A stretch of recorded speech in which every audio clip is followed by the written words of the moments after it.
নৌকাকে support করি, আওয়ামী লীগকে support করি, ওন করি এবং মাননীয় নেত্রীকে আমাদের প্রাণপ্রিয় মমতাময়ী মা, ওনাকে আমি প্রচণ্ড পরিমাণ কি বলবো যে ফলো করি। আর সেই জায়গা থেকে আমি নিজেকে একজন আওয়ামী লীগের কর্মী হিসেবে মনে করি, দাবিও করি। এবং তারা খুব এক্সাইটেড ছিল এই 100 কোটি টাকার সেল নিয়ে।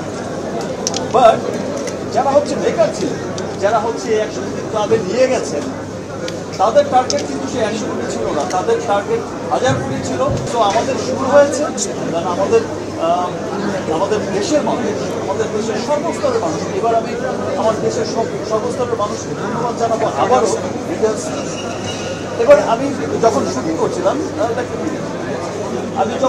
করছিলাম এই কিছুদিন আগে, এই কয়েকদিন আগে আমাকে কিছু মানুষ এসে যখন বললো, তারা সিনেমার কোর মানুষ, তারা যখন এসে বললো যে দিস ইজ দ্য ফিল্ম যেটা গুলশান থেকে গুলিস্তান সবাই দেখছে,